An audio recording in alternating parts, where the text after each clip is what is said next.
રાત્રિના સમયે કચરા પોતું કરવું કે નહીં, જાણો આ સત્ય.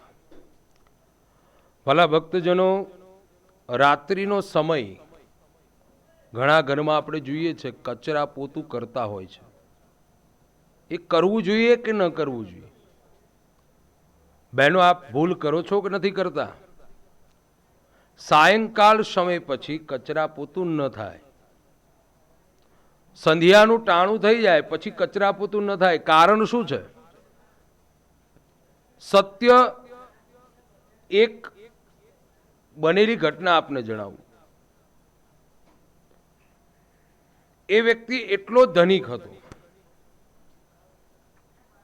જ્યાં જોવા જઈએ ને કુબેરજીનો પ્રતિવાસ થઈ ગયો હતો. ધનના ઢગલા થઈ ગયા હતા. જ્યાં પણ નાખે ત્યાં ડબલ થઈ એને મળતા હતા. અરે ગમે ત્યાં હાથ નાખે ત્યાંથી ધનની પ્રાપ્તિ થતી હતી. મેરેજ કર્યા, લગ્ન થયા. લગ્ન થયા પછી બેન થોડા આળસુ.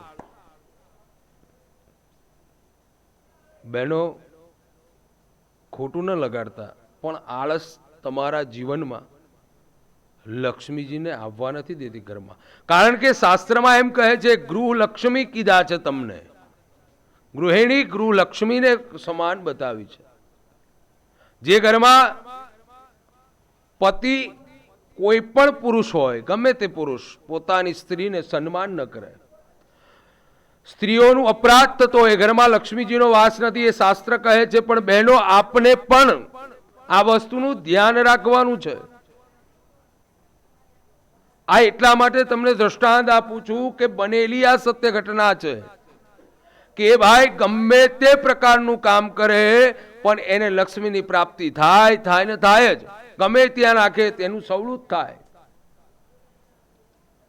લગ્ન થયા પછી ઘરે પત્ની આવ્યા, નોકર ચાકર બધું જ છે. પણ બેન એટલા હરશું કે સંધ્યાનું ટાણું થાય પછી પોતાના પતિદેવ ઓફિસથી ધંધાથી આવે એટલે ઘર સ્વસ્થ રહે એ ભાવનાથી સાંજના સમયે કચરા વળાવે, પોતા કરાવડાવે. ધીરે ધીરે ધીરે ધીરે લક્ષ્મીજીનો ત્યાં આગળ રહેવાનું આદર ભાવ હતો એ છૂટવા લાગ્યો છે.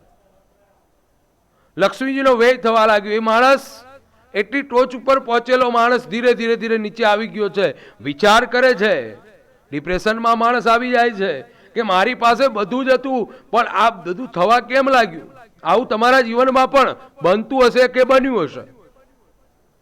બહેનો, આ નાની ભૂલ તમારી પણ જીવનમાં લક્ષ્મીજીને આવતા અટકાવે છે. કારણ કે સંધ્યાના સમયે, સંધ્યાના ટાણે ભગવાન પોતે, મહાલક્ષ્મી અને નારાયણ, ભગવાન પાર્વતીજી અને ભગવાન શિવજી, બ્રહ્માજી અને બ્રહ્માણી, બધા જ દેવો, અંતરિક્ષમાં રહેલા દેવો, બ્રહ્માંડમાં રહેલા દેવો પૃથ્વી ઉપર આજે બ્રહ્માંડમાં ફરતા ફરતા નિહાળી રહ્યા હોય છે. અને એ સમયે જો કચરો વાળીને બહાર કાઢવામાં આવે તો એના જેટલું મોટું પાપ નથી વાલા. પોતા પણ ન થાય. સંધ્યાના સમયે, રાત્રિના સમયે કચરા પોતા ન વાળવા જોઈએ. ઘણા એવું વિચાર કરે કે મહારાજ અમે કચરા પોતા કચરો વાળીએ છે અને કચરો વાળી અને અમે બહાર કાઢતા નથી, અંદર ઘરમાં ઢગલી કરી દે. પણ તમે કચરો વાળ્યો એ પણ એક અપરાધ અને પાપ છે. તમારા રસોડામાં જમ્યા પછી જે કંઈ ઢોળાય છે એ વસ્તુને તમે ભીના પોતાથી સાફ કરી શકો છો. હે, એટલે જ પેલા પતરાળા હતા, લીપણ હતા. આ બધું ધીરે ધીરે આપણે કાળમાં ધીરે ધીરે બદલાતા રહ્યા ને એટલે આ બધું બદલાતું રહ્યું. પણ એમાંથી આપણે પરિભ્રમણ શું કરતા રહ્યા?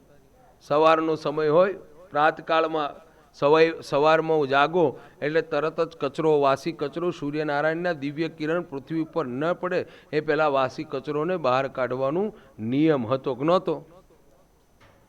હે, પણ અત્યાર તો સવારનો સૂર્યોદય થઈ જાય, સૂર્યનારાયણના કિરણો ધરતી ઉપર ઢળી જાય, છતાં પણ આપણે પથારીમાં હોઈએ છીએ. કચરો ક્યારે કાઢીએ?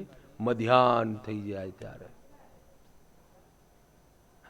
બરોબર સૂર્ય માથા ઉપર આવી જાય ને તો ઘણા બહેનો જાગતા હોય છે. માફી ચાહું છું કે બહેનો જો આવું થતું હોય તો અટકાવજો. અત્યારે તમારા પુણ્ય અને પ્રારબ્ધથી આપની પાસે બધું જ છે, બધું જ છે.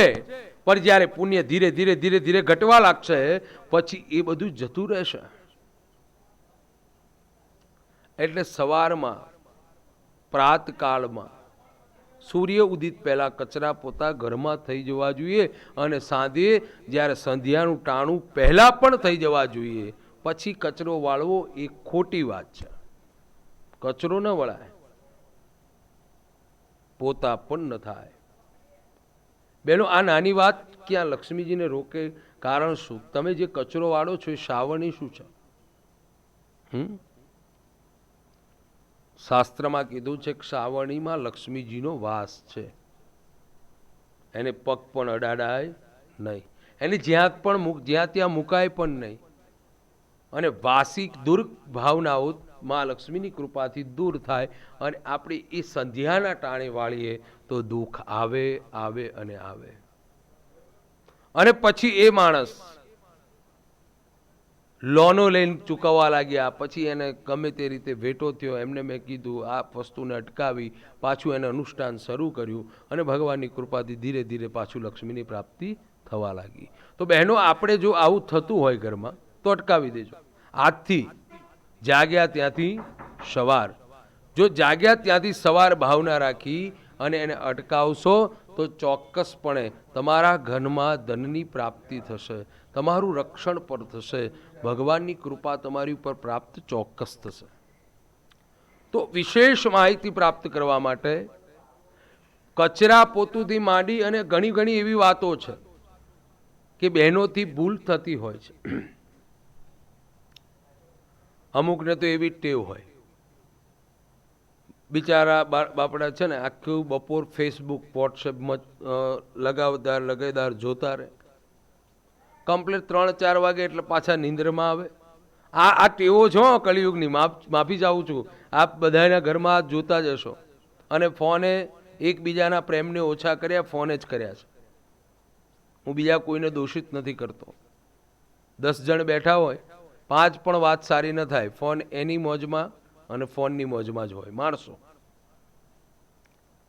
પછી 3 વાગે સુવે, 6 વાગે જાગે, સૂર્યાસ્ત થવા આવ્યો હોય, સંધ્યાનું ટાણું થાય, પછી વહેલા ઉઠી અને પછી કચરો વાળે, માથું ઓળે. આ બધું ખોટું છે.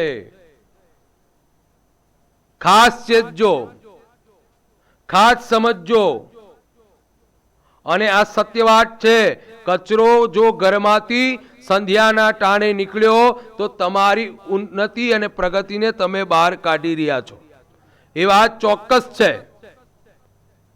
સંધ્યાના સમયે પોતા મારવામાં આવ્યા, સંધ્યાના સમય પછી પોતા મારવામાં આવ્યા રાત્રિના સમયમાં, તો તમારા જીવનમાં તમારા ભાગ્યની રેખાને આપ ભૂસી રહ્યા છો, એ ચોક્કસ વાત છે.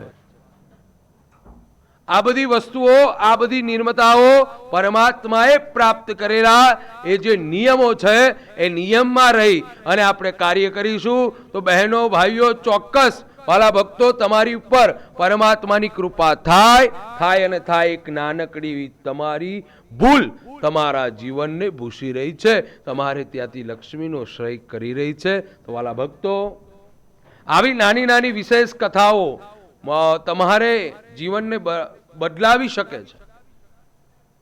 અને એકવાર ચોક્કસ બહેનો અજમાવી લેજો. જો કરતા હોય તો એને બંધ કરી દેજો અને પછી નિયમ પ્રમાણે કાર્ય કરતા રહો. પ્રાતકાળમાં ઉઠી અને વહેલા કચરો બહાર નીકળી જાય, સંધ્યાના ટાણા પહેલા કચરા બહાર નીકળી જાય, પોતા થઈ જાય તો ઘર શુદ્ધ રહેશે. સાથે સાથે લક્ષ્મીજીનો વાસ થશે. કારણ કે ઘેર ઘેર ભગવાન દ્રષ્ટિકોણ કરવા માટે સંધ્યાના ટાણે નીકળતા હોય છે. તો ખાસ કરી અને આ વસ્તુને યાદ રાખવી અને આ પ્રમાણે કાર્ય કરશો. રાત્રિના સમયમાં કચરા પોતા ક્યારેય ન કરવા, આ સત્ય વાત છે. તો વાલા ભક્તો, વિશેષ માહિતી પ્રાપ્ત કરવા માટે નીચે આવેલા નંબર ઉપર આપ કોન્ટેક્ટ કરી શકો છો.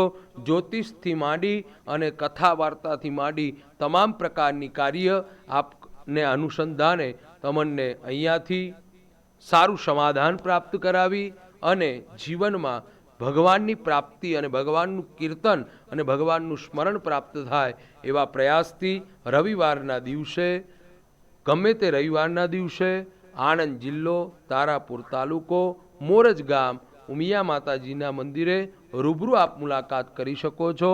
બહેનો ખાસ કરી વાતને યાદ રાખજો, નોંધ કરજો, અને આ વિડીયો જોયા પછી જો થતું હોય, આ કથા સાંભળ્યા પછી ઘરમાં જો આ પ્રક્રિયા પ્રમાણે તમે કાર્ય પ્રકૃતિ કરતા હોય તો એને ભૂલી અને આ પ્રમાણે કાર્ય કરજો. ચોક્કસ મહાલક્ષ્મી અને કુબેરનો તમારે ત્યાં વાસ થશે અને સદાય કાળ માટે તમારે ત્યાં ચિરકાલ સમય માટે લક્ષ્મીનો વાસ થશે અને પરમાત્માની પરમ કૃપા થશે.